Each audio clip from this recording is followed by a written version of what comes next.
Is there audio now? I am sorry, everybody. It looks like hello.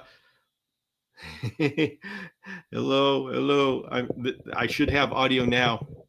Please, excellent. Thank you very much for letting me know, guys. When something like that happens, definitely let me know, and I'll fix it. So anyway, I was saying we have some news that Marcia Ann may have and Renee may have an indiscretion. And hello, Eliza Ann. But I can't tell everybody. I have to allow them to share the news. There's audio. Excellent. I'm glad Instagram was working and YouTube here. So, and happy Father's Day to all of you. Renee says, I didn't get a snake. Excellent. But of course, why would anybody get a snake when there are chameleons to be gotten? Then Marcia Ann comes and says, what she forced me to buy an ustaletai. That, you know what? That's the best kind of partner to have, is someone who forces you to buy a chameleon. Good choice. Good choice. Ustaletai is such a cool, that's the Malagasy giant chameleon. It's such a very cool species. So, hey, Mike got his book. Excellent. Glad to hear that. So you're all wondering, Wayne Beatty's got the book. Oh, it's so beautiful. I'm probably talking about the ustaletai. Well, so everybody, I've got my chores tonight. As you know, this is Chameleon Chore Night, and today I am going to be cutting up some food dishes for Yvette. So it's so beautiful. All right, Renee and Marcia Ann, you will have to send me pictures so I can share it with everybody for the Saturday show. Hey, Joanne. So, all right. So this means that I better get cracking here. And for those who are new to this show, just know that this is an informal show. And it is just a live show because we just decided we wanted to hang out more. I've got the official shows on Saturday and Tuesday.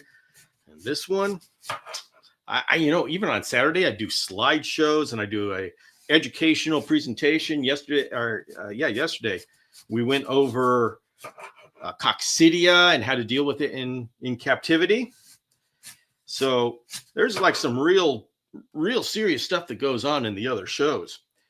And then on Tuesday, it's open question and answer session. So you can you can ask whatever you want to. Those are essentially my office hours. And so if you want to ask questions, then those are the times to ask me, and we can share with the community. Now, if you want a little bit more than that, I do have the virtual campus. That's a closed community, and on that, if you're on that, then you get priority. When you ask a question, you get an answer. It doesn't matter what time, what day of week.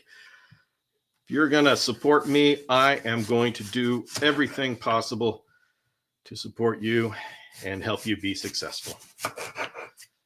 And it's those people that are supporting me on Patreon or the virtual campus that are helping me be able to do this. So yes, you all get support no matter when it is. Mike says, been putting off camp chores all day. Suppose I ought to do them now and listen. Yeah, Mike, this is the perfect time to do chores. And in fact, that's why this started, is because I needed a time to do chores where I would be accountable to my community. I know me, and that's the one thing that works with me, is being accountable to my community. So, oh, Renee, that was your first reptile show? Oh my goodness, congratulations. Your reptile shows are a lot of fun. We got one coming up at the end of June that I'm going to be, Yvette and I are going to be dropping by. So if anybody here is going to ask the question, Bill, are you going to the show at the end of the month? It appears that we will. Yvette and I will go to that show.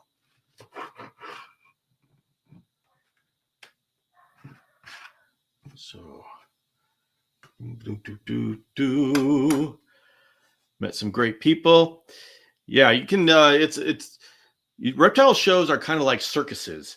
You go there and it's a feast to the eyes, and it's like overwhelming, all the stuff that you're working with and all the colors and all the sounds and all the reptiles and all that. And if you get into starting to vend a reptile show, then it's kind of like a carny atmosphere. Everybody starts to know each other, and you go every year, and you have all of your behind the scenes drama, just like every good human endeavor. 1, 2.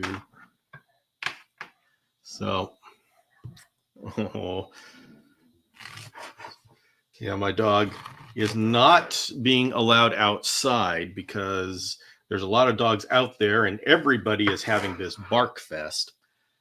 So he is whining. He is complaining that it is not fair that everybody else gets to play outside and he doesn't.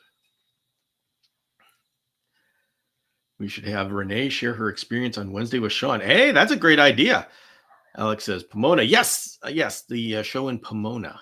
That's where I will be going at the end of the month. Renee says I will do it. Excellent. Yeah, you should do it.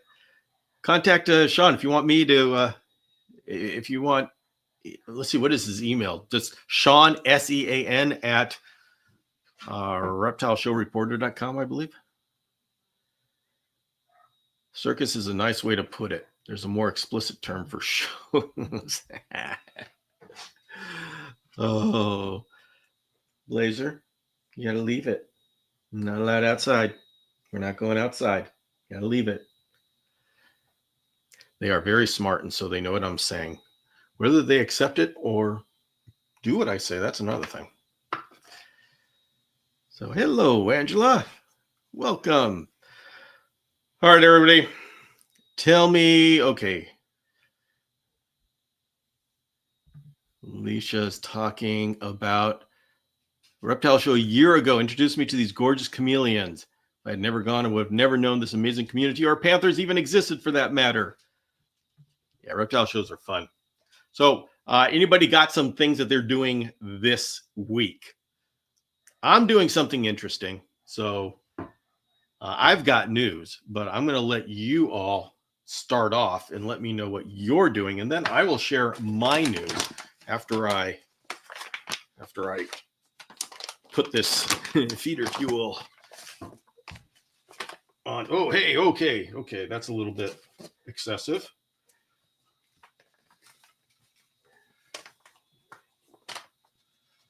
All right. We're going to have to share. So they had lots of snakes and geckos. Hey, Misty Mountain Yvette is here. Hello, Yvette. Always good to have you join in. So everyone come help me finish off my new workshop. All right, party at Marsha's. You bring the pizza and we'll bring the people. Excuse me. Here, I need to get a spoon.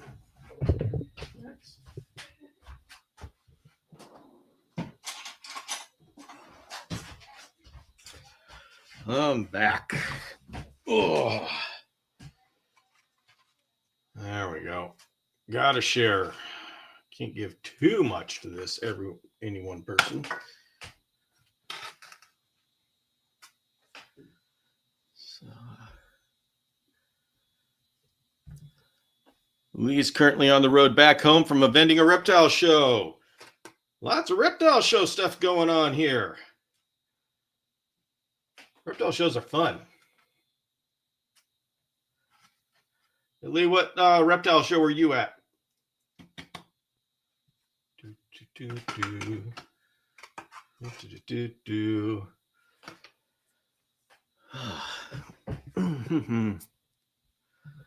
I tell you, the reptile shows in California are pretty intense.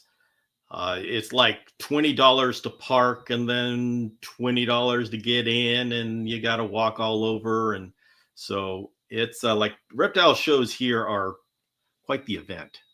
Herps, Conroe, Texas. All right. Mikey Ben says, Bill is working hard. No need to supervise.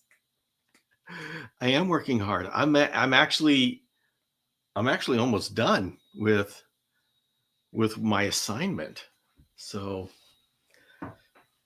this may be just a kickback and enjoy session where I just talk to everybody. There was no fans. What? I tell you. Yvette, sorry to say, but there were no fans at the reptile show. You're going to have to breed more fans and get them out there. Let's see. Going anywhere in SoCal is intense based on my limited experience. Yes, we are an intense people. And yes, our system on the freeways and such is very strategic. We are very strategic whenever we go anywhere. We drove 2.5 hours to get to the show. Free parking, $12 to get in. Oh, well, 2.5 hours, that's a long ways, but free parking, $12 to get in, that's pretty good. That's pretty good. Oscar says, just got on. What's in those plates? Well, Oscar, you have joined us on Chameleon Chore Night, which means this is a very informal live session. There's nothing planned other than I have to do chores, and every Chameleon chores, and every week it's something different. It's whatever Yvette wants, and so she wants some feeder cups for green banana roaches. And so for these green banana roaches, I have sweet potato, I have banana. They're banana roaches. Come on. And then I have this feeder fuel. This is the Reddy's from the Reddy's Rainforest feeder fuel. So I give them that, and I haven't checked to see if they're eating apples. I check on occasion to see, okay, what is it they're eating? Just got to make sure that they're eating. But that's what I'm doing. I'm making cups for crickets and for roaches. So Terry's here. Hello. Alex, I cannot tell you how much I appreciate you writing. Nevis and I went to the show in Pennsylvania yesterday. It was a circus more of a freak show. Excellent. Thank you very much, Alex. You are very kind for writing her name that way. I'm going to get it. I will get it. Oscar says, I've heard good things about that feeder fuel. Yeah, it works pretty good. Works pretty good. I'm working with it, and it's doing the job. So I'd say it's a good thing. I like it. You said it right. So yes, everybody, I try very hard to be able to pronounce everybody's name, and I get it like 50% of the time. And then I got to remember the real names for the screen names, and I've got to keep track of real name, Instagram screen name, and YouTube screen name. So it's a lot of fun. People watching is always at a reptile. People watching is always probably fun at a reptile show. Yes, it is. And Mikey Ben's got a great question here. What are there reptile expos in Ireland? Flick, give us an insight into your world. What is it like in Ireland? So what's the reptile community like in Ireland? Oh. Let's see. I don't think crickets need the bananas. Where's Fogfather tonight? Fogfather is he's doing Father's Day things. So he probably won't be on. His world, Father's Day is they take it seriously. Yeah. And me, I like stealth Father's Day. I don't like doing anything with crowds, and so I don't want anybody to do anything on Father's Day. So if we're going to do anything, let's do it the week before, week after. I don't care. I just not on Father's Day. So you just sneak me out, and we won't tell anybody we're doing a celebration. Stay away from people. And Flick says none at present. Gosh, everybody, can you imagine? Yeah, I know there's some places in Europe where it's just really hard to get chameleons. There's not a whole lot of species, not a lot available. We here in the US are pretty spoiled when it comes to that. Oscar Sosa is saying, are you going to be at the Reptile Expo in Pomona at the end of the month? I believe I am. I don't know what day we're going to go, but excuse me, we have plans to go there. Renee says the guy from Chameleon was there. He said the reptile show in Atlanta has many chameleons, pushing Marsha to be a vendor, starting at the Savannah one, then on to Atlanta. Oh, Renee wants to be a show carny. Oh, it is a lot of fun. It really is, especially when you start going to different shows and then you start meeting the same people. So,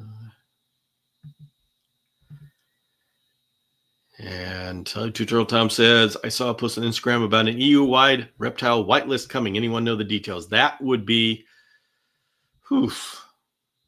yeah, that would be really tough.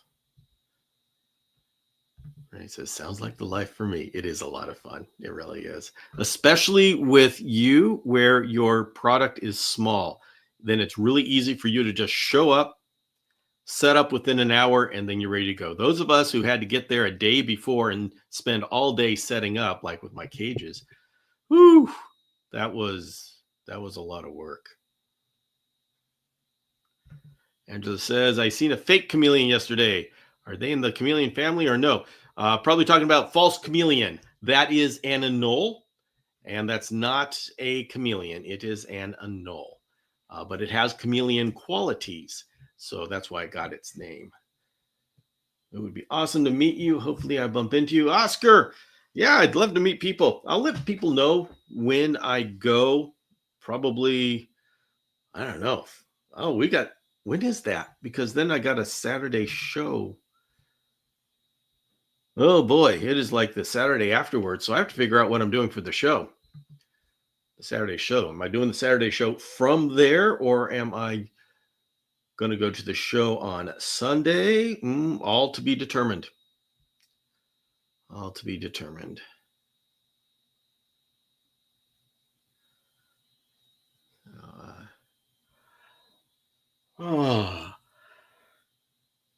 Excuse me.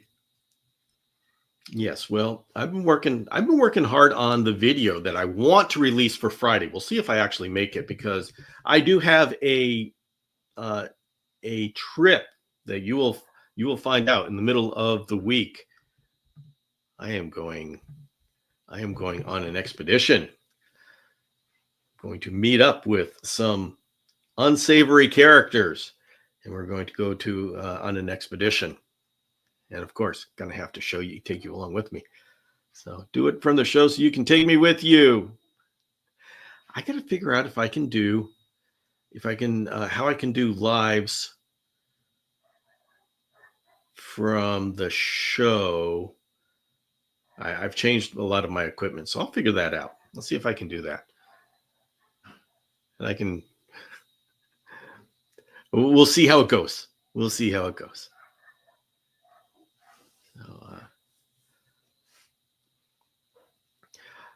And Marsha Ann, with your Ustaletai, I really want to know. Please post to the group as to what parasites you find. Do you know how long that one has been in the country? I would be very interested.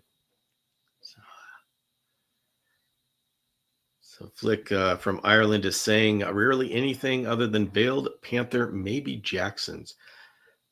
That's interesting. I wonder if, I know we have Jacksons all over the place because they came in from Hawaii, but it wouldn't be that convenient to send those Jacksons to Europe. So Actually wondering. I would assume that Jacksons are just at the same availability as other chameleons.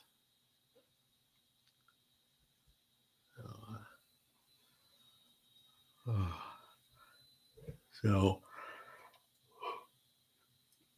yeah. So for those who go to on Wednesday night, I do a show um, with Sean McNeely, the Reptile Show reporter, and we're going to be out. I'm going to be out with James. We're going to be out in the field, so we're going to be able to talk to you from the field, going on an expedition.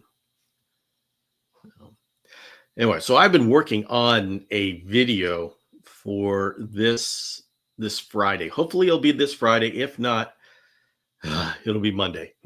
I'm going to be getting onto the schedule of doing a video every other Friday because I want to essentially make podcast videos. So take the depth that I go into on my podcast, but put a video, have a video to it.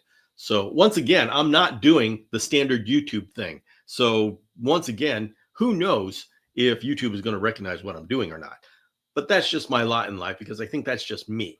I cannot do anything normal. Even when I try to do something normal, it just ends up being not normal. So yeah, we're going to be this episode that's coming up will probably be about 45 minutes long, and it's all about turning a 2x2 by 4 foot tall chameleon cage into a bioactive chameleon cage. And I go into the strategy, the actual build, and I touch on the maintenance. So there's 3 parts to it. And I'm going to have a chapter list, and you can go wherever you want to in it. But that is more to my personality. The podcasts are really my personality. So I'm thinking instead of trying to do something that I think the YouTube algorithm wants, I'm going to try to do what I'm best at and see what happens. Yeah. Whew. Oh, anyway. So this is a question. Because I'm done with my plates, and I just have to sit here and just talk. Let me know if you've got anything. Otherwise, I'm just going to talk about my life, my chameleon life.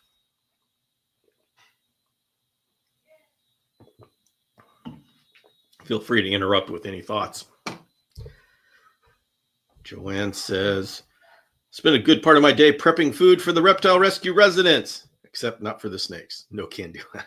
Yes.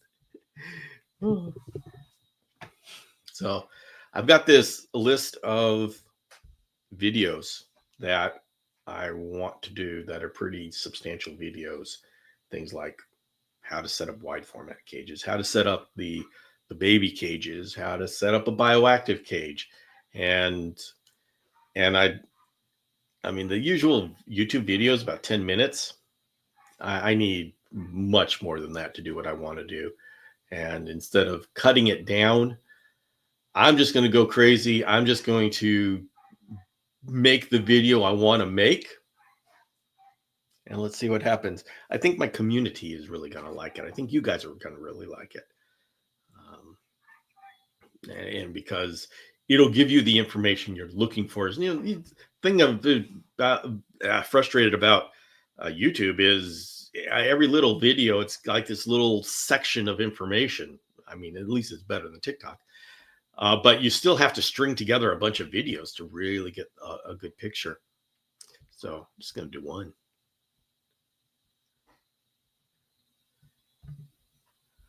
Marcianne is saying, we know nothing about this Usiletai.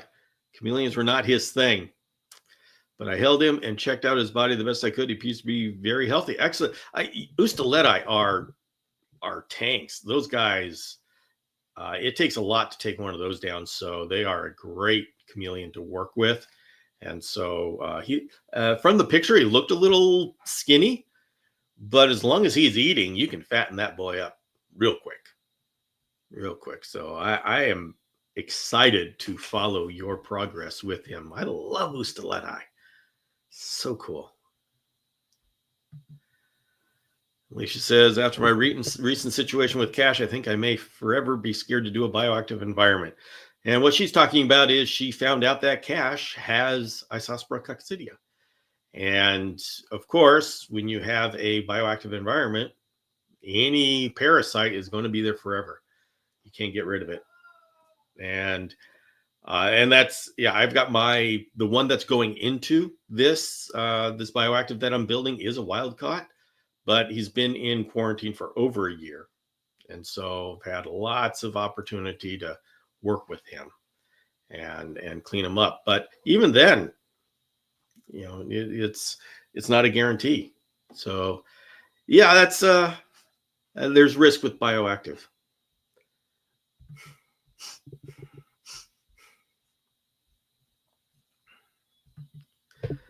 Winnie B says, roughly how much money should someone bring to an expo if they wanted a new animal with everything needed? Talking basic lower end models. Winnie B's, you should bring everything. That's it. Just don't play games. Just bring it all, and that works. Now, of course, if you wanted a new animal with everything needed, basic lower end morphs. So we're talking about, you want a panther chameleon.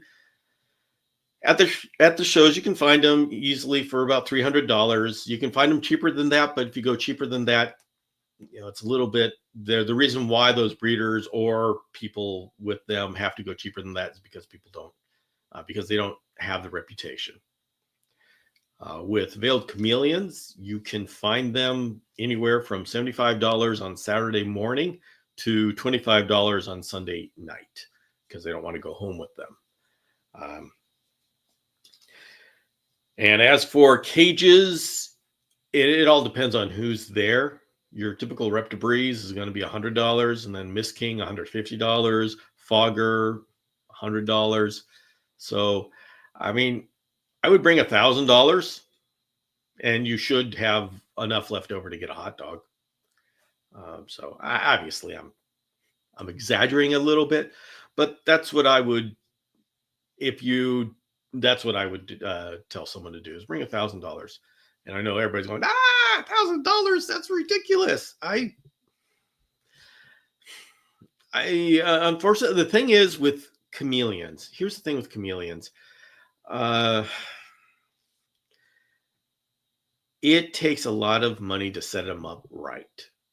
And if you don't set them up right, then it takes a lot of money to maintain them and vet them and all this, take them to the vet and that kind of thing. So it is, I know when I tell people how much it costs to set up a chameleon, that it scares some people off. And I wish I could tell them it's cheaper, but unfortunately I can't. And the thing is, when you start cutting corners, ironically, it's a lot easier to cut corners when you're experienced, because you know what corners you can cut. As a beginner, I'd say you can't cut any corners. You have to get everything right. You got to get the UVB bulb, and get the good UVB bulb, not the generic or whatever new thing has come overseas. And Alex says $1,000 is undershooting it. I appreciate my community telling me I am too conservative. I appreciate that. Give me permission to say 1,500. And it really depends on what chameleon you get. Veiled chameleon, $75. You can get a designer panther chameleon for $750. Yeah.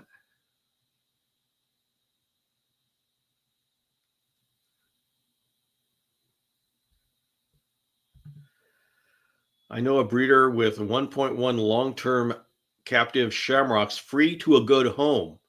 I would rock the audition to get them, but I don't have the heart to rehome my eager to make space. Ooh, which country is this person in? Let's see. Alicia says, I would suggest 1,500. James 3 says, I dropped a solid 1,500 to get the setup I needed. Oh, Flick spent 2.5K. Yeah, these are the numbers when the dust settles. Lee says in Texas, $1,000 will do it. Maybe 2 hot dogs and a soda. 2 hot dogs. Oh man, Texas prices. You will get 1 hot dog for that in California. Bill, explain designer panther chameleons. Ah, yes. Alex says, I spent $100 for my setups, but that's because Nevis is sitting next to me. I understand. I understand. Yeah, I mean, but like if you know what you're doing, like Alex, then you can get it for $100. I mean, that's a given. All right, designer panther chameleons, designer hybrids. Okay, so in the community, panther community, we have isolated certain colors, and through breeding, and there's all sorts of debate as to what actually went into the breeding of these morph. But something like the most common one you'll see is these Burple panther chameleons. They're called umbanjas, but I tend to believe the people who say that these are mixes. So we'll have to go for genetic testing. But it's when you take a look, you get a panther that is a color that is not natural. And of course, the word natural, we can all argue about what natural means. In my mind, something like the blue nocibe, that happened in the wild. There were wild caught panthers that came in that were blue, total blue. So this is not something that we cooked up in captivity. Now, we definitely refined those genes, and so we've been able to get it to where that it's not just a couple of the panthers that came out that hatched were blue. Now it's like the entire clutch is blue. So we've refined it, but that was a natural color that was in the wild. And in fact, our first, back in the early 2000s, that was like the holy grail, is the blue panther chameleon. And the thing is that literally what started that trend was this cover on Bavarian magazine. That was this blueberry blue panther chameleon. And it's these chameleons that they just mutate. It's like a morph where they don't have the yellow pigment. And so it's just a simple, oops, no yellow pigment, and all of a sudden they's bright blue. In the human eyes, oh my gosh, this is incredible. In the panther chameleon world, they don't care. So we isolated that. That's natural. I wouldn't call that a designer hybrid. The Burple, those don't exist in the wild. You're not going to find a Burple sitting in the wild. And regardless of what combinations it took, it's something that exists only in captivity. And so that is a designer hybrid. We don't have a whole lot of those. I don't know if we're going to be calling the pied veil, the translucence, designer hybrid. The actual definition and how it's applied is very subjective, but that's what I mean when I say designer hybrids. Now, we wanted to have a fun discussion. Camouflage Chameleons has these mixes. Are those designer hybrids? I don't know. They call them mixes. That's accurate. We go with it. So there's no official definition. And if you call the Burples designer hybrids, many of the Burple breeders will get very annoyed. This is a highly political situation. They like to say that this is a purebred umbanja. We don't see that in umbanja. That's the reason why it's a problem. And I like the wild type umbanja. Let's just keep umbanja being umbanja. All right, Nick is saying, hey guys, working on finishing a 36 by 18 by 36 bioactive enclosure. Excellent. We know we love that bioactive stuff. Gonna try rough green snakes. Are yellow body blue bar? Yes, those are. You get that kind of stuff in the wild. Now, keep in mind that we also have refined that in captivity. The things that we work on in captivity is getting the bright colors to be resting colors. So that's one thing that we do in captivity. So yes, you will find yellow body blue bar in the wild, but it's not you. When you compare the two, you're going to say, oh my goodness, the ones in captivity glow. And they do. So and we get them to where they're more and more yellow, and they're brighter and brighter in resting colors, so they don't get this blah color when they're not fired up, because that's what we like. So it's it's a wild color, but it's not the wild experience. Bill, what size enclosure would you suggest for a Zucaletti? Reptibreeze will need to suffice until I finish my. A 2x2x4 is going to be okay until he starts growing up. Once he grows up, you're going to want to have a 4x2x4 minimum.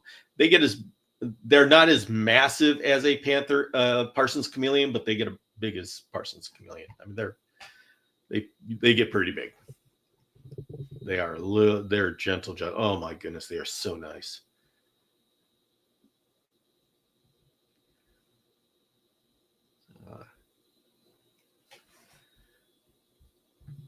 Best bagels in Quebec. You haven't been to New York City. Are we having like bagel wars going on in the comments here? Oh boy. All right, everybody. Keep it clean. Sharks above the waist.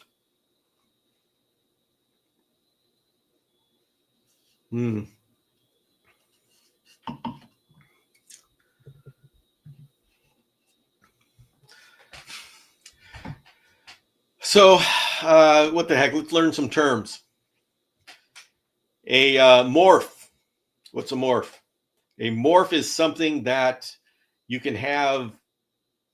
If you have 3 different morphs of something, it's something that can come from the same clutch. Like in dogs, like Shiba Inus. You've got the red morph, the black and tan. You've got the cream. And so those are all possible from the same litter. So that's a morph. Subspecies. That's like let's figure out a morph for panther chameleons. Okay. So you could say that the Nosy Bay blue, pure blue, that's a morph. Because that can be in the same clutch as the panthers that have the red reins all over. Very beautiful. And so that's a morph. Subspecies, that's where they're close enough related, but not so much. They're not the same, but they're not different species. It's taxonomists have this little game that they play.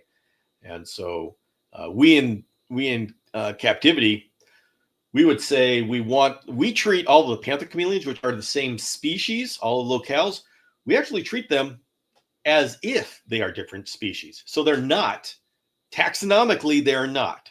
But we in captivity, we do treat them like different species. Now, they do interbreed, and so, so they are the same species, but we do treat them. We like to keep them separate. Let's see.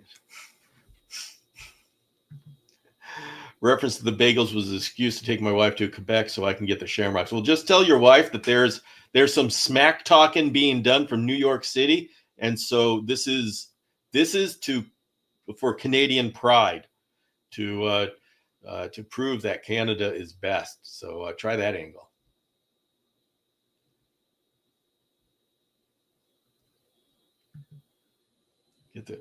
Mikey, if you have a choice, if you are actually thinking about getting the shamrock, I would do it. They are incredible, absolutely incredible. So, and a hybrid would be a combination of whatever. So let's see, species, subspecies, morph, locale. Okay, that's when there's a certain a difference between something that goes on, or they come from different places. Like the Parsons chameleons, those are all locales. They're all the same species. They're all the same subspecies, at least the big ones are. And they're not morphs. You don't have a clutch that has yellow lip and orange eye coming out of it. So they are locales. And I think any one of you are now saying, but Bill, what is that? If they're the same species, but they look different, isn't that a difference? And I would say, yes, to us it is. The taxonomists don't look at color. They look at like the structure of the hemipenes and stuff like that. I did a whole interview with Dr. Mark Schertz about, he's a scientist that works in Madagascar. How is it that you determine what is and isn't a different species? And they says, we don't look at color, especially with the chameleon, because it's so variable. But so I don't know, there's a difference between the different locales of Parsons chameleons. It's obvious. We can see it. Now, they can, it appears, and I think we've all proven that they can interbreed. So, so we're going to call them locales, but in captivity, we're going to treat them as if they're separate, and we're going to avoid breeding them together.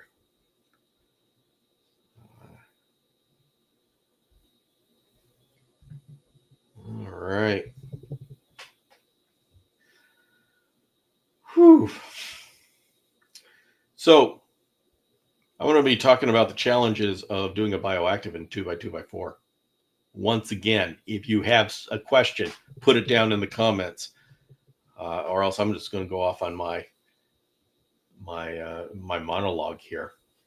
So the challenge with doing a bioactive in a 2x2x4 is that a 2x2x4 is a vertically orientated cage. It's like a pillar cage. And what that means is it's hard to get light down to the bottom. Now, if you just want your bioactive bottom to just be leaf litter decomposing and isopods down there, well, I guess you can do that. But I like it, if I'm going to do a bioactive, that I would be able to plant things down there.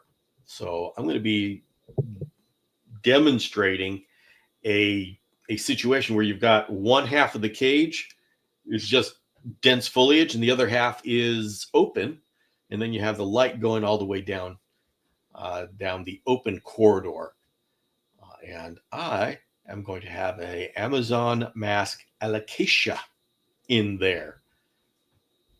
Pretty darn happy about that.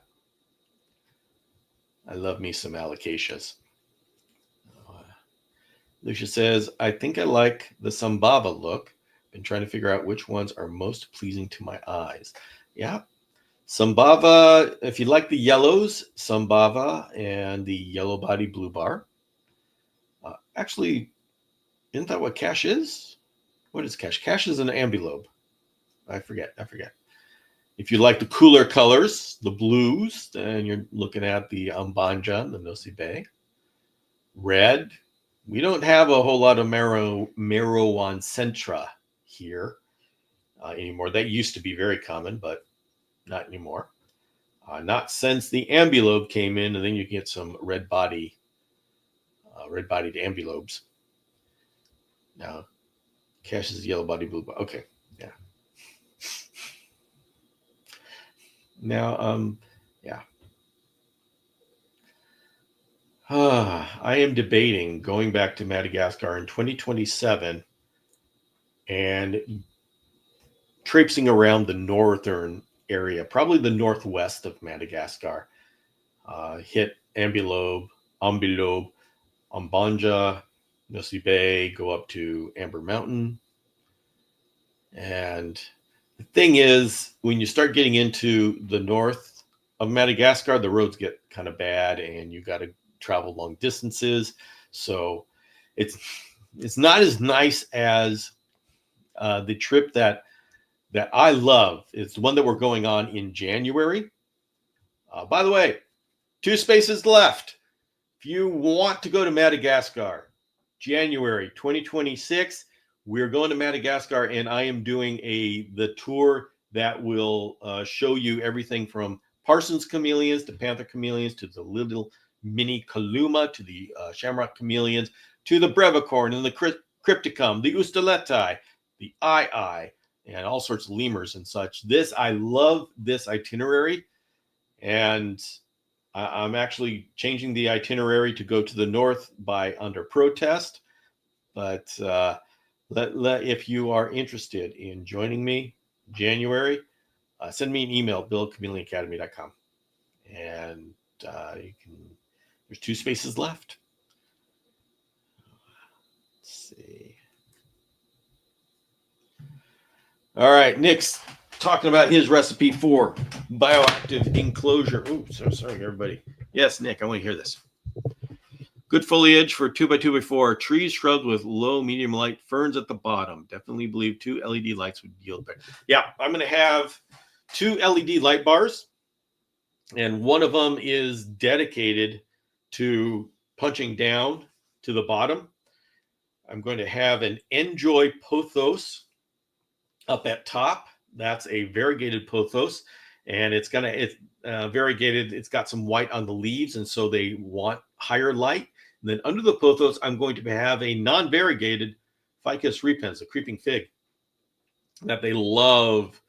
They love humidity, and if you don't give them humidity, oh my gosh, they don't do well.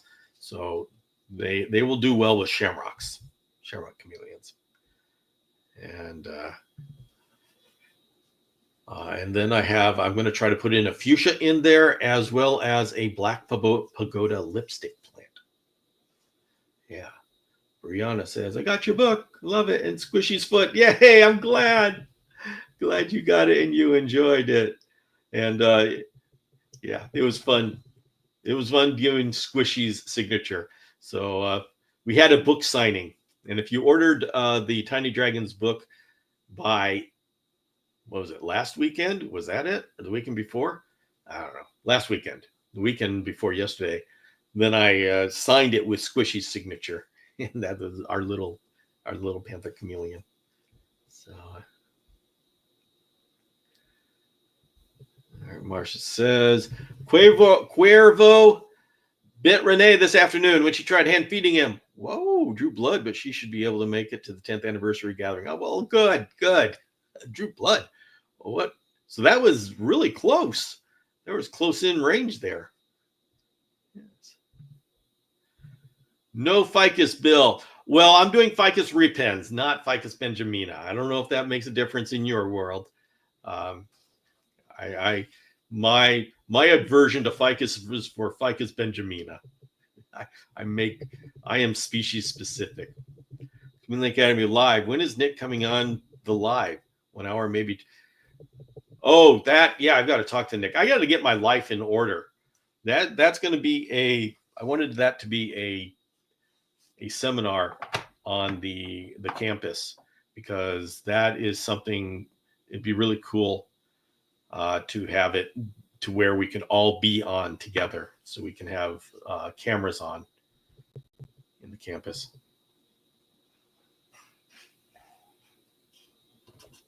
Now we'll talk to Nick. So, all right, we are sitting here.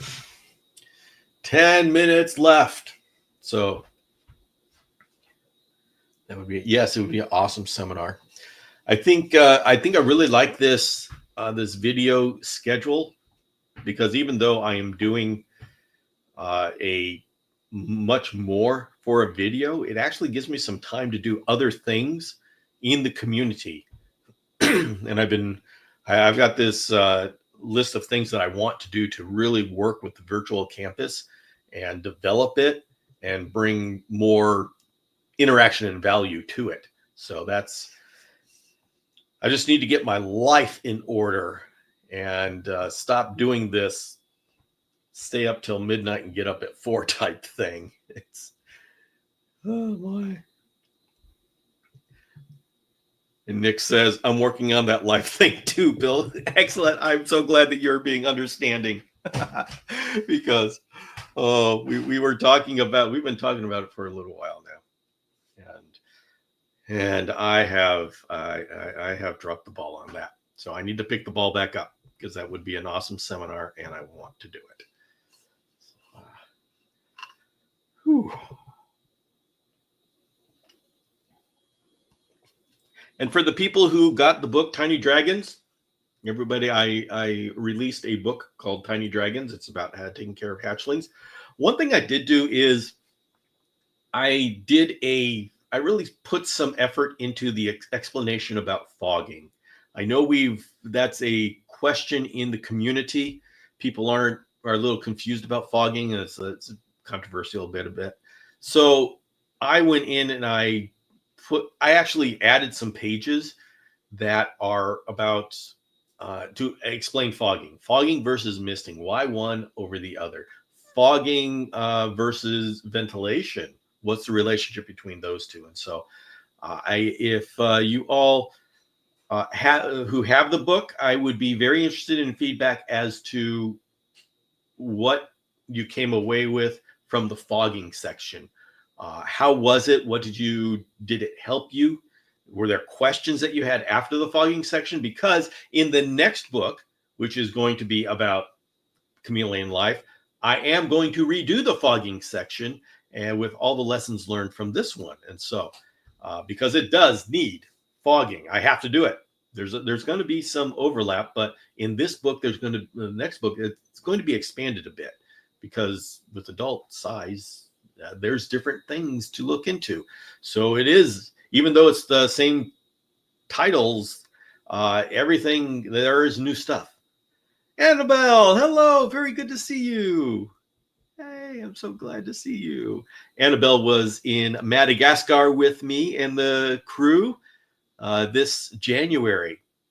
So very good seeing you.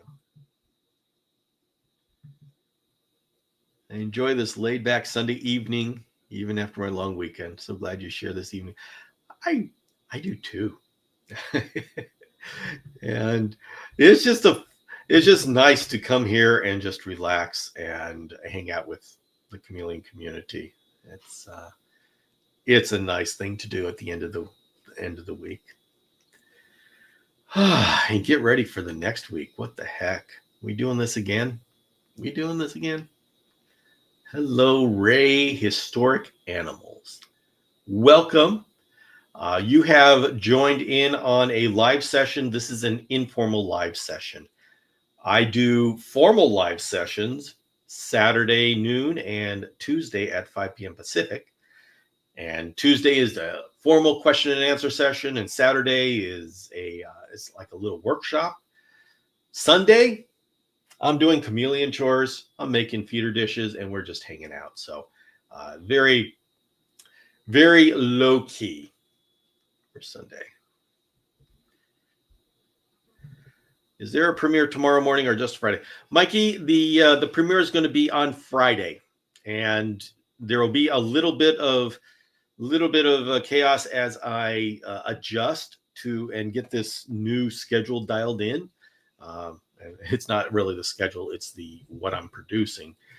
But I'm going to announce it when I know exactly what it's going to be. But my target is on Friday. Friday. We read a little so far. This is from Lee Reddy.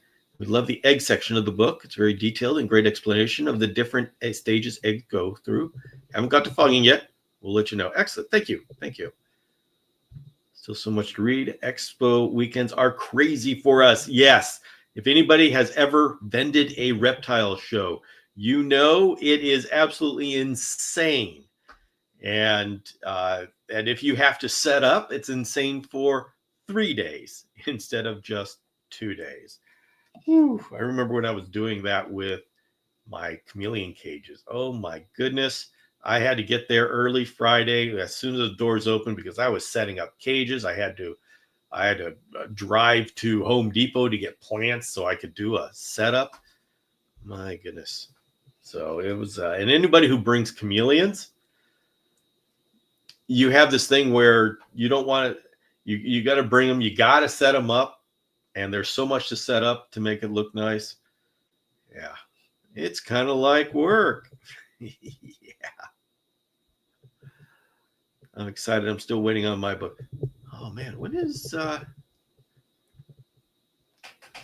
see, I'll do a quick check. It should be there on it should be there by tomorrow. Let me see. Oh, you know what? Let me see.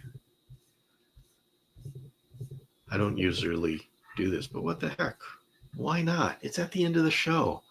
I can check to make sure and see when Alicia's book gets there. That's the way of it. Let's see. Yes, by Monday. So tomorrow, Alicia, you should get your book. Yeah.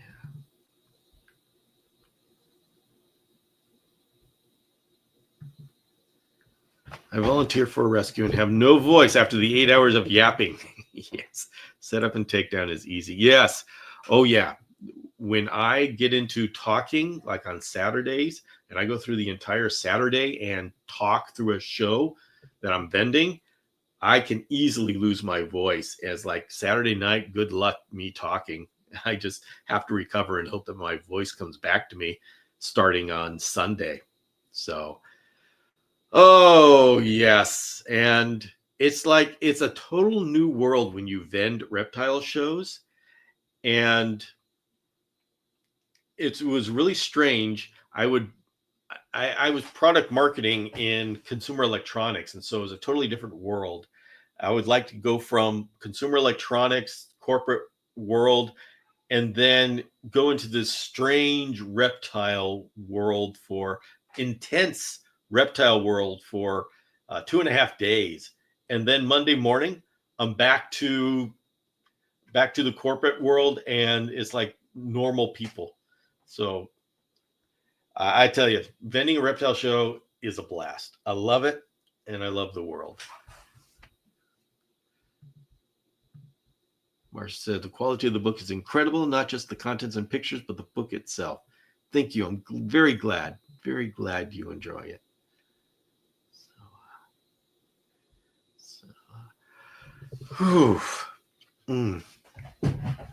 Well, I am looking forward. I actually haven't been to a reptile show for a while. Yvette now goes to the reptile shows, and she's been going. And one of the reasons is because we have two major shows in my area.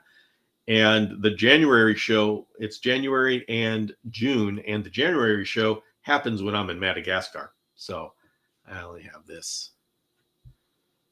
Bill, did you attend CES? I did not. I am so happy to not attend CES. CES is the Consumer Electronics Show, and that is like the big show for the consumer electronics world.